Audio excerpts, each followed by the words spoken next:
A reforma política, a gente é uma conclusão aqui, ela é comum, que é que o sistema político está deformado, que o Brasil não vai sair do atoleiro se não mudar o sistema político, acabar com esse grande balcão de negócio em que se transformou, né, a política mesmo.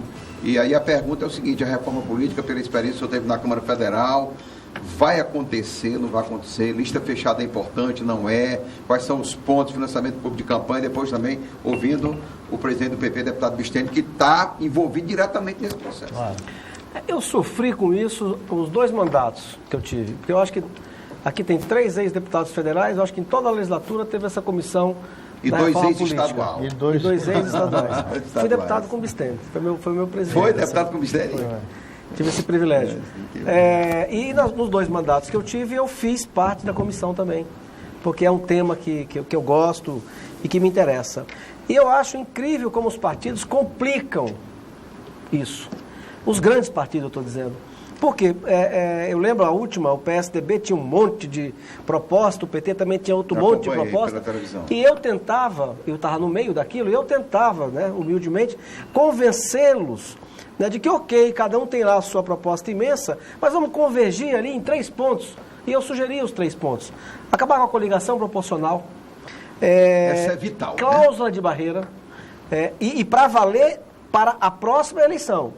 Porque você, infelizmente, a chance de você aprovar uma mudança dessa natureza, valendo para a eleição deles própria, é muito difícil. Então você aprova, valendo para a próxima legislatura.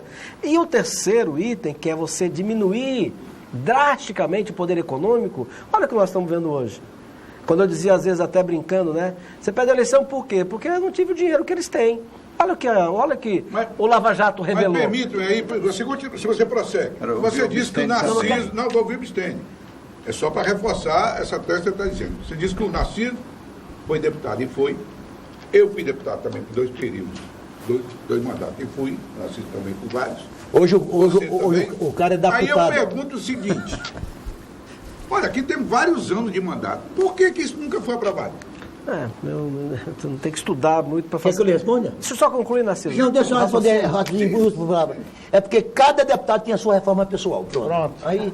Enfim, então por isso que me complica. Então, assim, eu sugeria, né, que houvesse a convergência em 3 pontos. E que eu sugeria qual? O fim da coligação proporcional, a instituição da lei de cláusula de barreira e seguir o modelo japonês, que diminui drasticamente o poder do dinheiro nas campanhas. E como é o modelo japonês, que é simplíssimo. Toda empresa que tenha ou queira ter negócio com o poder público está proibida de doar. Aí você, então, não penaliza o capital. Você não está penalizando aquele que deu certo na vida e que quer ajudar um candidato porque entende que ele tem um programa para a área de segurança pública que vai resolver o problema. O que pensa igual a ele. O que pensa igual a ele. Então você tira, que é o modelo japonês, você tira da campanha a possibilidade daquele que quer investir no candidato. Essas 3 medidas dariam um salto imenso. E o modelo japonês ainda tem outra coisa altamente benéfica, que é a monarquia parlamentar. Parlamentarista. Né? Deputado Bisteni, a reforma política, a lista fechada aí seria viável? O Osmi, ele até perguntou, por que não houve essa reforma tão badalada ainda? Nós temos aqui 3 ex-deputados, né, federal. Por quê? O Narciso, ele foi muito claro, né, e transparente. É porque cada um olha para o seu umbigo. Nós temos que acabar com isso. Eu sou daqueles que eu defendo. Até a coligação sou contrário. Sempre me posicionei dessa forma, Astério. Eu acho que o partido tem que se estabelecer nesse país. Ele tem que ter a sua legenda lá para federal, para governador, para senador. Eu defendo isso. Nós não podemos assistir esse mercado que existe hoje no Congresso Nacional. São criando partidos para defender os seus interesses e não os interesses do Brasil, do país. É por isso que nós temos aí um país anarquizado hoje. Quantos deputados federais hoje não mudaram de partido nos últimos 8 anos? Mas deixa eu pegar um gancho do Bisteni. O Bisteni colocou uma coisa interessante. Né? E tudo isso bancado com o fundo partidário do dinheiro público. O Bisteni vem do velho PSD. E eu venho do... Aliás, além de ter participado do PSD, mas venho acima de tudo... Do glorioso PMDB. MDB, PMDB. Aqui nós temos 2 exemplos de partidos que funcionavam no passado. Isso. Primeiro, você, para ser candidato por um desses partidos, você tinha que ter história nele. Você tinha que ter serviço prestado e ser uma pessoa conhecida da sociedade acriana. Isso era um ponto. Segundo, quem defendia os candidatos não era o dinheiro, eram os partidos. Eu ainda me lembro bem. E quando eu fui candidato a deputado federal em 86, tinha eu de um lado, Nossa Almeida do outro. Depois eu de um lado, o nosso falecido e querido, saudoso Tota do outro.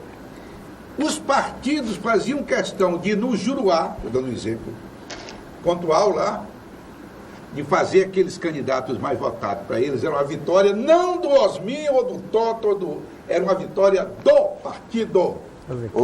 Eu me lembro. Ô, Márcio, deixa eu Então, fazer. essa Como diferença... eleitor em cabo Ô, eleitoral. Astério,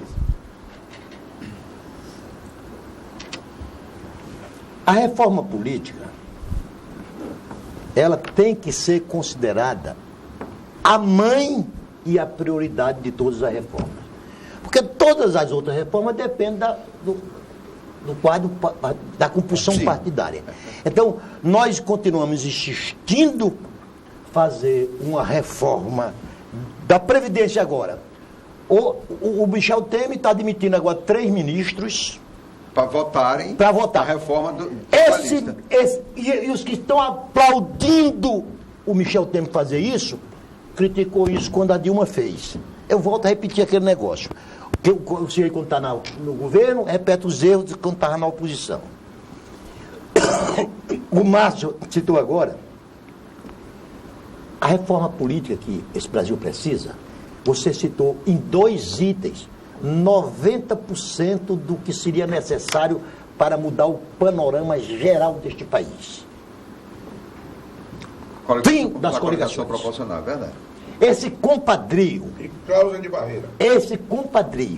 nas vésperas das eleições, se juntar partidos, 5, 6, para eleger um deputado, é o responsável por isso. E outra coisa, a causa de barreira. E o Supremo? Não tem nenhum partido, não tem nenhum país da Europa que não tenha instituído uma causa de barreira, com no mínimo o partido tendo a obrigação de obter no mínimo 3% dos votos. Mas quem legitimou foi o Supremo, a causa de barreira. É isso que eu ia dizer. Sim, é porque esse país está tão esquizofrênico que o Supremo também legisla. Eu gostei do esquizofrênico. O Supremo Tribunal Federal, nesse caso, deu uma contribuição horrível. Barbeirada. Uma barbeirada horrível. Mas deixa eu concluir isso E aqui. hoje até eles se arrependem. Mas eu concluí. E tem um terceiro item, Márcio. Eu tenho vergonha, eu tenho nojo da figura do marqueteiro nas campanhas políticas. Hoje as campanhas políticas não são mais decididas com os candidatos propondo, dizendo o que vai fazer. É as picaretagens, as malandragens criadas por computação gráfica.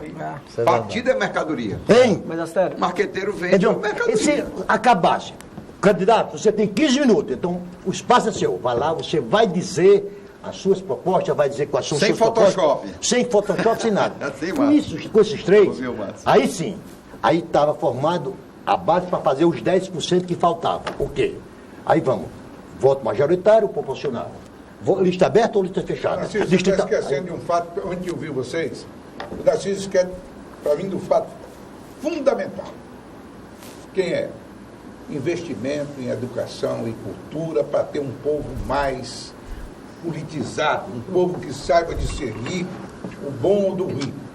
Não acontecendo isso, Narciso, é complicado demais. Por melhor modelo que você faça, o povo também pode esculhambar esse modelo.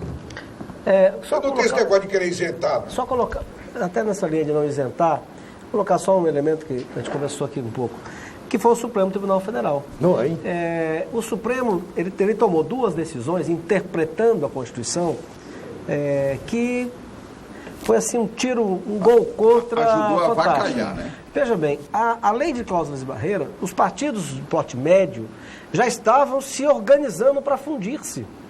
Eu me lembro, eu era do PPS de guerra, e o PPS já tinha feito um acordo com o PMN e com o PHS, parece, e já estava... Eu participei do primeiro encontro das 3 direções para se entender, para fazer a fusão. Então, o meio político já se preparava para isso. Aí o Miro Teixeira entra com uma pergunta no Supremo Tribunal Federal, e o Supremo, interpretando a Constituição, diz que ela era inconstitucional, que tinha que ser uma emenda à Constituição, etc. e tal. Quer dizer, é uma interpretação, que poderia ser outra. Mas é uma interpretação. Claro. Quer dizer, então, acabou a lei de cláusula de barreira, que já estava entrando em vigor. E depois deu outra, que acabou de esculhambar de vez. Qual seja, o Kassab, prefeito de São Paulo, cria o PSD.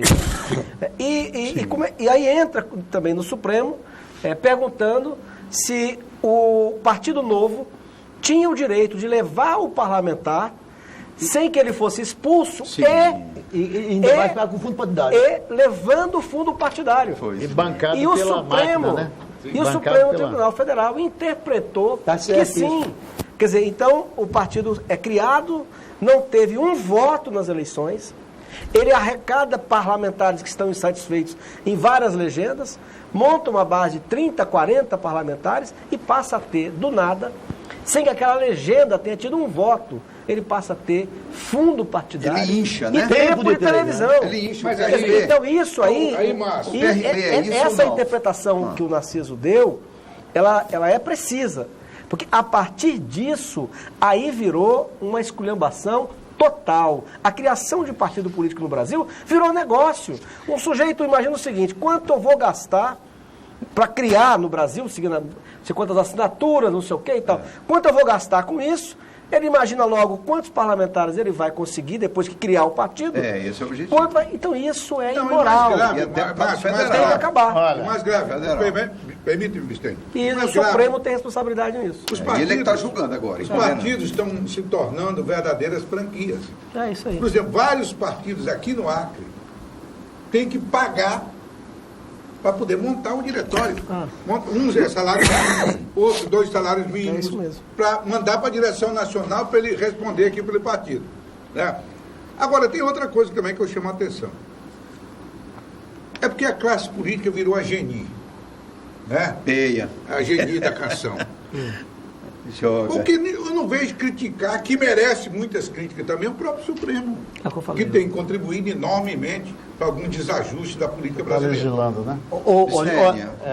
Bistênio, um pouquinho. Fala, Bistênio, depois eu... Essa parafernália toda aí, isso dificulta, inclusive, os partidos tradicionais. Claro. Lógico. Você veja só essa esculhambação, como se diz na gíria mesmo. Mas né? Hoje, nós temos dificuldade, inclusive, de fazermos legenda. Por quê? Porque hoje nós temos 3 representantes lá na Assembleia Legislativa com mandato e ninguém quer concorrer com esses representantes. É o dilema.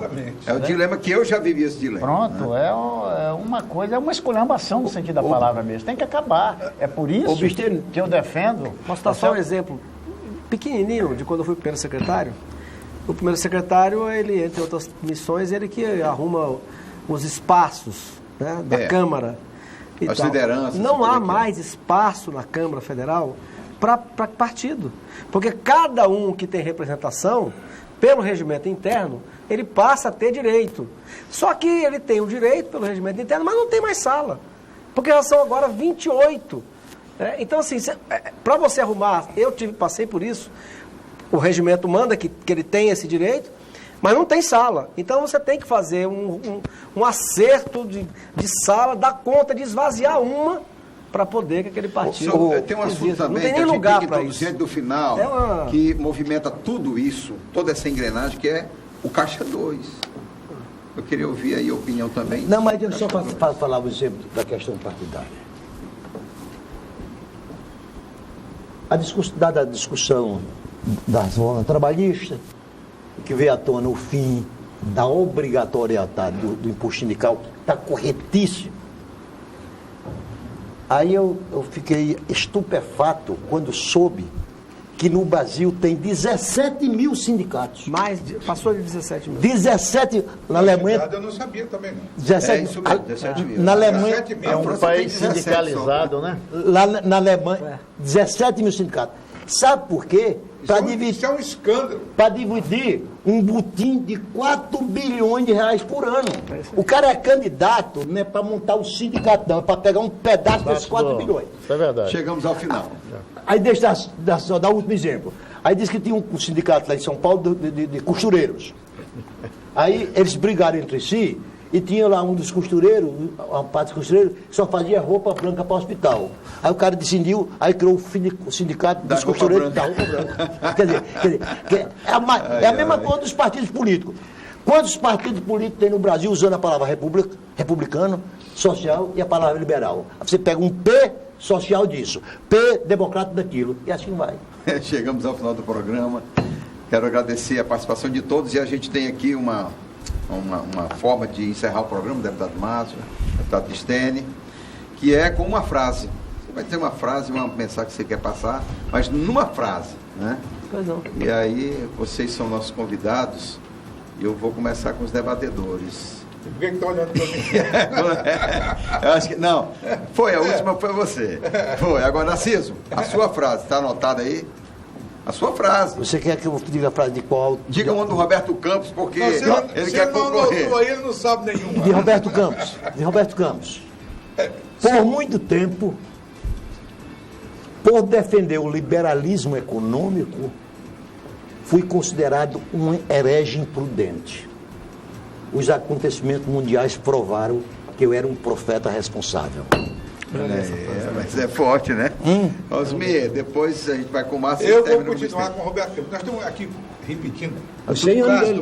Nós temos os 100 A anos. comemoração do 100 anos de centenário Roberto dele. Campos, tá bom. E você falou que nós conhecemos, eu tive a honra, não só de conhecê-lo, mas também de receber dele o livro Lanterna na Popa, que eu recomendo a todos que leiam o Lanterna na Popa, né? Que é um sujeito extraordinário. E toda vez que ele ia falar, eu fazia questão de O livro é tão bom que o segundo... A frase dele é o seguinte, ele dizia, quando eu cheguei ao Congresso Nacional, eu cheguei pensando em fazer o bem.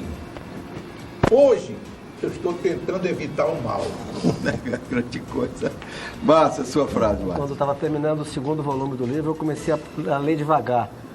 Porque eu sabia que eu ia sentir saudade daquele personagem. Olha, eu acho que tenho certeza, convicção, que o Brasil que está sendo passado a limpo na Lava Jato vai sair de tudo isso muito mais maduro e preparado para voltar a crescer.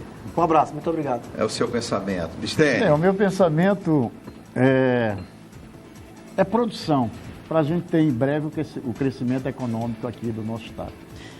A minha frase é do Fernando Henrique Cardoso, que eu lembrei agora, até gostei.